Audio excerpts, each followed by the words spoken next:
नमस्कार फ्रेंड्स, वैदिक विकास चैनल से मैं मंशा बसरवैया आप सभी का हार्दिक स्वागत करती हूँ। हर एक मनुष्य जीवन का एक आधार है, वो है उसके जीवन की धारा। और जीवन की धारा का नियम ही ऐसा है कि जैसी ढलान मिलेगी उसी प्रकार हम बह जाएंगे, और उसी बहाव के आधार पर ही हमारे जीवन का निर्णायक निर्णय हो जाता है कि उस निर्णय से हमें कैसे जीना है, कैसे चलना है और आगे का हमारा जीवन कैसा होगा। यह तय ही हमारे जीवन का रास्ता और वही ढलान नक्की करती है, वही जीवन का आधार बन जाती है। और उस रास्ते को पसंद करना, ना पसंद करना, किस रास्ते पे चलना, किस रास्ते पे ना चलना, ये तय करता है हमारा व्यवहार और हमारी पसंद नापसंद। हमारे जीवन का मूल आधार ही हमारे पसंद नापसंद के आधार पर है, जो है हमारे मन के आधार पर। और जैसा हमारा मन होगा वैसा ही हमारे जीवन का व्यवहार होगा। उस व्यवहार के आधार पे जो ढलान मिलेगी उसी प्रकार हम ढल जाएंगे, उसी प्रकार हम बह जाएंगे, और उसी बहाव, उसी धारा के आधार पर ही हमारे आगे का जीवन का निश्चय होगा। और जैसा हमारा स्वभाव होगा वैसे ही हमारी ढलान मिलेगी। आप यदि किसी अच्छे इंसान के साथ बैठना शुरू कर दीजिए, जो पूजा पाठ मंत्र जप में मान्यता रखता हो, उसमें विश्वास रखता हो, आप कुछ दिन उस व्यक्ति के साथ बैठेंगे ना, तो आप भी कुछ दिनों में उसके साथ मंत्र जाप, पूजा पाठ कुछ न कुछ आप भी शुरू कर देंगे, आप भी करने लगेंगे। और कुछ दिन के लिए आप किसी शराबी और गलत व्यवहार करने वाले इंसान के साथ बैठना शुरू कर दीजिए। आपके मन की प्रक्रिया ऐसी ना हो, लेकिन बैठना शुरू करें थोड़े दिन के लिए, आपके मन में भी धीरे धीरे जो भी उसका व्यवहार है वो थोड़े दिन में आप भी थोड़ी थोड़ी घूंट ब घूंट लेना शुरू कर देंगे, और कुछ दिनों में आपके घर में भी महाभारत हो जाएगी। जैसे बहाव जिस ढलान की तरफ होगा उसी प्रकार से आगे हमारा जीवन तय होगा, और उसी के प्रकार हम आगे का जीवन जिएंगे। इसीलिए तो हनुमान जी ने सुंदरकांड में कहा है कि जहाँ सुमति वहाँ संपत्ति नाना, जहाँ कुमति वहाँ विपत्ति निदाना। यानी कि सद्गुण, सदाचार, सद्गुणी व्यक्ति, सत्संगी इंसान से मिलेंगे तो आपके दुर्गुण भी दूर हो जाएंगे, आप में सद्बुद्धि, सद्विचार, सद्गुण आ जाएंगे, और आपके जीवन में उत्तरोत्तर प्रगति होने लगेगी। और जहाँ कुमति तहाँ विपत्ति निदाना। इसलिए दुर्बुद्धि, दुर्विचार, दुर्गुण वाले इंसान के साथ रहना, मिलना जुलना शुरू करेंगे तो कुछ दिनों में आप में भी वो गुण आने लगेंगे, और धीरे धीरे आपके जीवन में भी समस्याएं खड़ी हो जाएंगी। तो आज का हमारा टॉपिक ही यही है कि सत्संग। सत्संग यानी सत्संग, सत यानी अच्छा, और अच्छे का संग, अच्छे इंसान का, सद्गुणी सद्विचारी इंसान का एक पल का भी आपका यदि मेल जोड़ बढ़ जाए, और कोई आपके सिद्ध पुरुष, सद्बुद्धि, सद्विचार, सद्गुणी से आप एक पल, दो पल के लिए भी मिल जाए तो जन्म जन्मांतर के आपके पाप कट जाए। तो वो कैसे? आज का हमारा टॉपिक ही यही है कि सत्संग का महत्व, यानी कि सत्संगी का महत्व। आज के हम अपने टॉपिक को आगे बढ़ाएं, उससे पहले मैं आपको बता दूं कि आप सभी को यदि हमारी चैनल और हमारे टॉपिक अच्छे लग रहे हो तो उसे लाइक करें, शेयर करें और सब्सक्राइब करें। अपने मित्रों और परिजनों को भी शेयर करें ताकि वो भी इस ज्ञान का भरपूर फ़ायदा उठा सके और उपायों का उपयोग करके अपने जीवन को विकसित बना सके। आप अपने इस चैनल में पूरे एपिसोड में अंत तक बने रहें। अंत में मैं आपको एक उपाय बताऊंगी जिसका प्रयोग करके आप अपने जीवन को सरल बना सकेंगे। और यदि आप अपने जीवन की किसी भी समस्या को ज्योतिष और वास्तु के अनुसार उसका निवारण करवाना चाहते हैं तो आप नीचे दिए गए कॉन्टैक्ट नंबर पर मुझसे बात भी कर सकते हैं, और कुंडली के आधार पर आप मुझसे निवारण भी जान सकते हैं। आज के हम अपने टॉपिक को ही आगे बढ़ाते हैं। आज का टॉपिक है सत्संग। उसी के आधार पे हम आगे बढ़ते हैं। सत्संग का जीवन में कितना महत्व है, उस बात को बताने के लिए मैं आपको एक स्टोरी सुनाती हूँ। एक गांव था। गांव में दो भाई रहते थे, बड़ा भाई और छोटा भाई। बड़े भाई जुआ सट्टा ऐसे दुर्व्यवहार वाला था, जबकि छोटा भाई सद्गुणी सदाचारी और सत्संग में रहने वाला था, ईश्वर नाम सुमिरन में मानने वाला था। दोनों का जीवन चलता रहता था। छोटे भाई को इसी बात का दुख था कि मेरे भाई में सद्बुद्धि सद्गुण नहीं है, लेकिन वो कुछ अपने बड़े भाई के आगे कह नहीं पाता था। जीवन ऐसे ही चलता रहता था। एक दिन की बात हुई कि उसके गांव में एक फकीर आए। फकीर सभी की समस्याओं का निवारण कर रहे थे। सभी लोग उससे समस्याएं का निवारण पूछने जाने लगे। तो उस छोटे भाई को भी लगा कि मैं भी जाऊं, कुछ मेरे भाई के लिए समस्या का निवारण मिल जाए। तो उसने वहाँ फकीर से मिल के उसने अपनी समस्या के बारे में बताया कि मेरे भाई की ऐसी समस्या है, मेरे भाई में दुर्बुद्धि दुर्विचार, ऐसे जुआ सट्टा ऐसे दुर्व्यवहार जैसा जीवन जीता है। तो मुझे उसकी इस बात की चिंता है कि जीवन के अंत में वो बहुत ही पीड़ा भोगेगा, बहुत ही दुखी होगा, और मैं चाहता हूँ मेरे भाई का भी कल्याण। अच्छा इंसान है, वो सभी के बारे में अच्छा ही सोचता है, इसलिए उसे अपने भाई की चिंता थी। फकीर ने कहा ठीक है, मैं आज रात को तुम्हारे घर पे आऊँगा। फकीर ने बोल दिया और छोटा भाई तो खुशी खुशी घर पे चला गया और फकीर को भी बोला कि आज रात का प्रसाद आप मेरे घर पे लेना। फकीर ने कहा ज़रूर।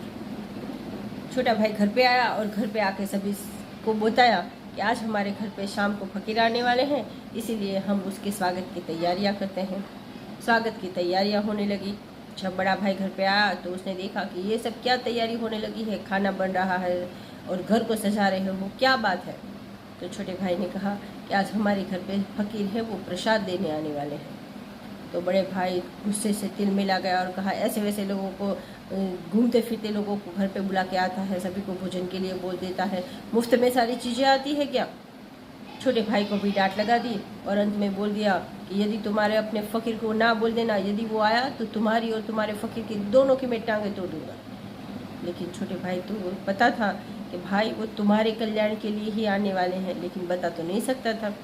इसलिए छोटे भाई ने युक्ति लगाई और बोला भैया, मैंने उनको आने के लिए पूरे गांव के सामने बुला है और उन्होंने हाँ भी कहा है, और यदि अब मैं जाके उन्हें कहूँगा कि आप हमारे घर पे मत आना तो पूरे गांव को पता चल जाएगा कि आप ही ने ना बोला होगा, और पूरा गांव बातें करने लगेगा कि बड़ा भाई ये शराबी ऐसा है, इसलिए फ़कीर को उसके घर पे नहीं आने दिया होगा।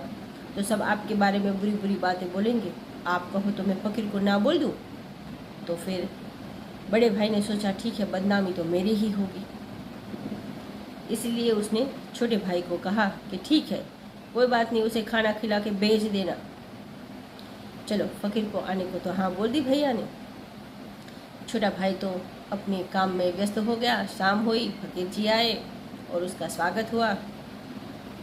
फ़कीर ने कहा पहले हम थोड़ा सत्संग कीर्तन भजन करेंगे, उसके बाद में प्रसाद देंगे। तो ठीक है। जब वो बड़ा भाई ने देखा कि फ़कीर आया है तो उसके सामने घुर्रा के देख के चला गया और अपने कमरे में जाके वो शराब पीने लगा। और यहाँ फ़कीर और छोटा भाई ज़ोर ज़ोर से फ़कीर कीर्तन करने लगे। कीर्तन करते करते हरे राम राम राम हरे हरे, हरे कृष्ण कृष्ण कृष्ण हरे हरे, ऐसे ज़ोर ज़ोर से फ़कीर गाने लगे। फ़कीर ज़ोर ज़ोर से गाने लगे तो वहाँ उस बड़े भाई शराबी को दिक्कत होने लगी। उसने कहा ये ऐसा सारा शोर मचा के रखा है, थोड़ी देर तो सहा लेकिन फिर सह नहीं पाया। इसलिए गुस्से में आके यहाँ पे ज़ोर से आके फ़कीर को धक्का दिया और कहा ये क्या चिल्लम चिल्ली लगा रखी है। ऐसा देखते ही फ़कीर ने ज़ोर से एक चाटा लगा दिया बड़े भाई को और धक्का दे के गिरा दिया। उसकी छाती पे पैर रख दिया और चिमटा गले में लगा के कहा क्या कर रहा है, मेरा अपमान कर रहा है। ऐसा थोड़ी देर फ़कीर ने गुस्सा किया और कहा हम क्या ना करें। तो फिर बड़े भाई ने कहा कि ऐसे राम राम बोलना बंद कर दो। तो फ़कीर ने कहा क्या ना बोले। तो बड़े भाई ने कहा राम राम बोलना बंद कर दो। तो फ़कीर ने कहा क्यों ना बोले, तुम्हें क्या होता है। तो कि राम राम बोलने से मुझे अच्छा नहीं लग रहा है। फ़कीर ने कहा क्या हम ना बोले। ऐसा करते करते फ़कीर ने उस बड़े भाई के मुंह से 11 बार तक राम राम बुलवा दिया। और जब 11 बार बड़े भाई ने राम राम बोल दिया तो फ़कीर ने उसकी छाती से पैर उतार लिया और पास में खड़ा हो गया। लेकिन बड़े भाई को तो गुस्सा बहुत ज़्यादा था, इसीलिए उसे धक्का देके घर से निकाल दिया। कहा कुछ तुम्हें खाना वाना भी नहीं देना है, चलो निकलो। धक्का देके वहाँ से निकाल दिया। लेकिन धक्का देते देते चलते चलते फ़कीर ने उस बड़े भाई से कहा कि मेरा काम तो हो गया, मुझे तो तुमसे 11 बार राम राम का नाम ही लेवाना था, जो मैंने तुम्हारे मुँह से बुलवा लिया है। इसलिए एक बात याद रखना, मैं तुम्हारे घर पे प्रसाद नहीं लूँगा, मैं तो चला ही जा रहा हूँ। लेकिन एक बात याद रखना कि इस राम नाम का मोल नहीं लगाना। अपने जीवन में इस बात का याद रखना कि राम नाम का मोल कभी मत लगाना। लेकिन बड़े भाई तो अपने गुस्से में धक्का देके फ़कीर को भी निकाल दिया। भोजन कुछ भी नहीं दिया। बाद में छोटे भाई की भी बड़ी अच्छी डांट लगाई और अपने कमरे में जाके फिर से शराब पीने लगा। सभी के सभी सो गए। छोटे भाई को दुख भी हुआ, लेकिन बड़े भाई के सामने कुछ कह नहीं सकता था। धीरे धीरे समय व्यतीत होता चला गया। अंत समय आया। शराब पीने की वजह से जीवन में, शरीर में कितनी सारी कठिनाइयाँ और शरीर में बीमारियाँ भी लग गई। बीमारी में तड़पने लगा और फिर ऐसा सोचने लगा कि अब तो मैं मर ही जाऊँ, लेकिन मौत भी नहीं आ रही थी। तड़पते तड़पते समय बीतता गया और एक समय ऐसा आया कि उस शराबी की मृत्यु हो गई। तो यम के दूत वहाँ पे आए। यम के दूत ने आके कहा कि चलो अब हम तुम्हें लेके चलते हैं, लेकिन तुम्हारे जीवन में कोई सत्कर्म तो है नहीं, कि नरक में ले जाना पड़ेगा। लेकिन जो तुमने 11 बार राम नाम का नाम लिया है, उसकी वजह से मैं तुम्हें नरक में नहीं ले जा सकता। तो उसका मोल क्या लगाना है तुम्हें। उस वक्त उस शराबी भाई को पता चला कि मैंने 11 बार जो राम नाम का जाप किया था, 11 बार राम नाम जो लिया था, उसकी वजह से ये लोग मुझे नरक में नहीं डाल रहे हैं। तब उसे पता चला कि फ़कीर ने कहा था कि मोल नहीं लगाना है। तो शराबी ने कहा नहीं, राम नाम का मैं क्या मोल लगाऊं, मैंने तो कभी जीवन में पुण्य कर्म और कुछ किया ही नहीं जो मुझे पता चले कि उसका मोल क्या है, आप ही लगा दो। अब यम के दूत भी सोच में पड़ गए कि राम नाम का क्या हम मोल लगाएं। तो वो वहाँ से उसे यमपुरी लेके गए। यमपुरी जाके यमराज को देखा, यमपुरी देखी और फिर लोगों ने, जो द्वारपाल के जो लोग थे, उन सभी ने उसे पूरी यमपुरी दिखाई और फिर यमराज के सामने ले गए। यम के दूतों ने वहाँ जाके कहा कि इसने 11 बार सिर्फ राम नाम लिया है और कुछ भी नहीं किया है। पाप तो इतने हैं कि बोले तो भी हमें दुख हो जाए, इसलिए नरक की यातना ही भेजनी पड़ेगी। लेकिन 11 बार राम का नाम है, उसका मोल नहीं लगा रहा है। तो कह रहा है हम लगाए, तो हम नहीं लगा पाए, तो महाराज आप लगा दें। अब यमराज भी सोच में पड़ गए कि राम नाम का मैं क्या मोल लगाऊं। तो यमराज ने कहा चलो तुम्हें हम देवराज इंद्र के पास ले जाएं, वो देवों के राजा है, वो ही निवारण करेंगे। वहाँ से देवराज इंद्र के पास गए, पूरा स्वर्ग भी देख लिया और वहाँ जाके यमराज और गणों ने, यम के गणों ने कहा कि देवराज ऐसा ऐसा हुआ है और अब इसने तो जो 11 बार राम का नाम लिया है उसकी वजह से नरक में तो नहीं जा पा रहा, उसका न्याय हम नहीं कर पा रहे, लेकिन अब तो उसने यमपुरी के दर्शन भी कर लिए हैं, इसलिए अब इसे नरक में तो हम भेज ही नहीं सकते। लेकिन अब इसका निर्णय हम क्या करें। देवराज ने कहा राम नाम का मैं क्या मोल लगाऊं, चलो अब हम इसे ब्रह्मलोक ले जाते हैं, ब्रह्मा जी इसका न्याय करेंगे, क्योंकि मनुष्य को जो संसार है उसकी रचना वही करते हैं, तो वो ही न्याय करेंगे। ब्रह्मा जी के पास ले गए। ब्रह्मा जी के पास ले जाने के बाद जब ब्रह्मा जी से बोला गया कि आप इसका न्याय करें और बताएं कि इसका हम क्या न्याय करें, तो ब्रह्मा जी ने कहा कि राम नाम का जप क्या मैं क्या उसका न्याय लगाऊंगा। तो यम के दूतों ने कहा कि उसने अब यमपुरी तो देख ली है, इसलिए उसे नरक में नहीं भेज सकते, स्वर्ग के भी दर्शन कर लिए, देवराज इंद्र के दर्शन कर लिए हैं, इसलिए अब हम इसे यमपुरी में भी नहीं रख सकते, आप ही बताएं क्या न्याय करें। ब्रह्मा जी ने कहा कोई बात नहीं, मैं तो न्याय नहीं कर पा रहा हूँ कि राम नाम का क्या मोल लगाऊं, लेकिन भगवान शिव निरंतर राम नाम के जप से वो ध्यान करते रहते हैं, तो वही न्याय करेंगे। तो चलो अब हम कैलाश चलते हैं। तब उस शराबी आत्मा को पता चल गया कि यमपुरी के दर्शन से और राम नाम के जप से मैं नरक नहीं जाऊंगा, यमपुरी के दर्शन से अब मुझे स्वर्ग में गया हूँ, तो इसलिए मुझे यमपुरी नहीं जाना पड़ेगा। अब स्वर्ग झाके आया हूँ तो मैं यहाँ ब्रह्मपुरी पहुँच गया हूँ, ब्रह्मपुरी पहुँच के ब्रह्मा जी के दर्शन कर लिए हैं, इसलिए अब ऐसा करता हूँ, मैं क्यों पैदल चलूँ।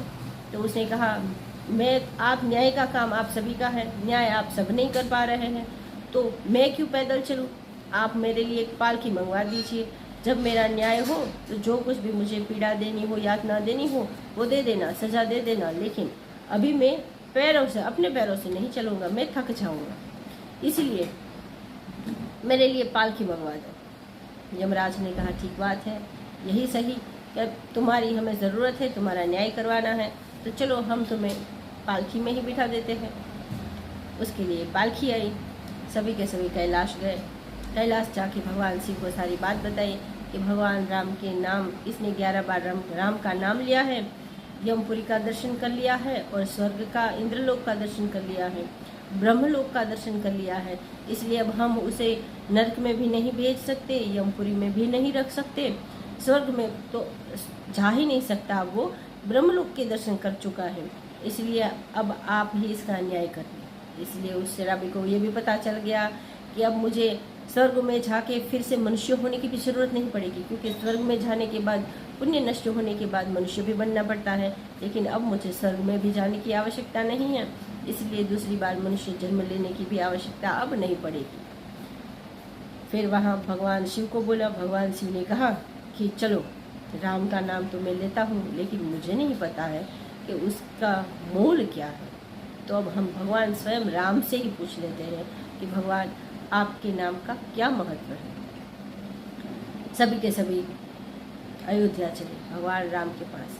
भगवान राम ने दूर से सभी को आते देखा तो भगवान राम ने सोचा कि ब्रह्मा जी, देवराज इंद्र, यमराज, भगवान शिव सभी के सभी पैदल आ रहे हैं और कोई महापुरुष है जो पालकी में बैठ के आ रहा है, तो अवश्य ये जो पालकी में बैठा है जो महापुरुष हैं वो भगवान शिव, ब्रह्मा जी, इंद्र, यम, इन सभी से श्रेष्ठ होंगे, तभी तो वो पालकी में है और ये सभी पैदल चला आ रहे हैं। इसलिए वो सब जब भगवान राम के निकट आए तो सबसे पहले भगवान राम ने ही उस शराबी को प्रणाम किए और फिर यमराजा ने, भगवान राम, ब्रह्मा जी, उन सभी ने भगवान राम से कहा कि भगवान ये समस्या हुई है कि इसने 11 बार आपके नाम का जाप किया था, जीवन में कभी कोई पुण्य का कर्म नहीं किया था, अब आप ही इसका न्याय करें कि आपके नाम का हम क्या मोल लगाएं जो इसका न्याय हो पाए। तब भगवान राम ने कहा कि मेरे नाम के मोल को तो मैं भी नहीं जानता, लेकिन इससे अद्भुत क्या मोल होगा कि सिर्फ इसने अपने जीवन में कोई पुण्य कर्म तो कुछ भी नहीं किए, लेकिन सिर्फ 11 बार मेरा नाम लिया तो वो पालकी में बैठ के आया और देवराज इंद्र, यमराज, ब्रह्मा जी और स्वयं भगवान शिव पैदल चल के आए और ये पालकी में बैठ के आया। इससे महत्ता राम नाम की ज़्यादा क्या होगी कि जिसकी जो पालकी में स्वयं भगवान शिव के साथ मेरे पास आया। इसलिए अब आप उसी से पूछ लीजिए कि क्या मोल लगाए। तब उस शराबी से पूछा गया, तब उस शराबी ने कहा कि भगवान मैंने तो जीवन में कभी कोई अच्छा कर्म नहीं किया था, लेकिन एक फ़कीर ने बोला, मुझे जबरन बुलवाए थे 11 बार आपके नाम और कहा था मोल मत लगाना। आज पता चला कि भगवान राम के नाम का कितना अनमोल है, भगवान राम का नाम कितना अनमोल है जिसका मोल कोई नहीं लगा सकता। लेकिन अब मैं मोल लगाना चाहता हूँ कि मुझे आपके पास ही रहना है। तो भगवान राम ने कहा ठीक है, जैसी तुम्हारी इच्छा। सभी के सभी ने भगवान राम के पास उस शराबी आत्मा को छोड़ दिया, भगवान राम की सेवा में वो रहने लगा और सभी अपने अपने लोक को चले गए। यहाँ पे ये कथा, ये वार्ता समाप्त हुई। लेकिन इस कथा, इस वार्ता से यही सीख मिलती है कि यदि सत्संगी, सद्बुद्धि, सद्विचारी सिद्ध पुरुष से कभी 1-2 पल के लिए भी मिलना हो जाए तो उससे कुछ ना कुछ सीख लेना। सत्संग का इतना बड़ा महत्व है कि रोज रोज थोड़ा थोड़ा सत्संग करना शुरू कर दीजिए, कभी ना कभी आप भी किसी ईश्वर के किसी स्वरूप को पा लेंगे। इसलिए तो कहा है कि एक घड़ी आधी घड़ी, आधी से पुण्याद, तुलसी संगत संत को मिटे कोटि अपराध। किसी संत पुरुष से, किसी सद्बुद्धि सद्विचारी पुरुष से, अच्छे इंसान से आप एक पल या 2 पल भी मिल पाए तो भी वो आपके जीवन का इतना बड़ा कल्याण कर देगा कि आप कभी सोच भी नहीं सकते। इसलिए हमेशा जीवन में ऐसा विचार रखें कि सद्गुणी और सदाचारी इंसान से मिलना जुलना बढ़ाएं, ताकि आपके जीवन का कब कल्याण हो जाएगा आपको पता भी नहीं चलेगा। यदि आपको हमारी वीडियो और टॉपिक अच्छी लगी हो तो लाइक करें, शेयर करें और सब्सक्राइब करें। आज का मैं आप सभी को उपाय बता दूं। उपाय यही है कि कुछ माता बहनों को कुछ स्त्रियों को बार बार गर्भपात हो जाता है। गर्भपात की वजह से उसे कितनी सारी समस्याएं होती हैं। तो उस गर्भपात की समस्या को मिटाने के लिए किसी भी स्त्री को जब पता चले कि वो माँ बनने वाली है, उसके दूसरे दिन से ही उसे क्लीं कृष्णाय नमः, क्लीं कृष्णाय नमः की 3 मालाएं दैनिक करनी है 9 माह तक। जब से उसे पता चले तब तक 9 माह तक उन्हें दररोज क्लीं कृष्णाय नमः की 3 मालाएं करनी है। भगवान कृष्ण उसके गर्भ का रक्षण करेंगे और गर्भपात नहीं होगा। आप करके देख लीजिए, आपकी समस्या का निवारण हो जाएगा। परमात्मा सभी का कल्याण करे। नमस्कार।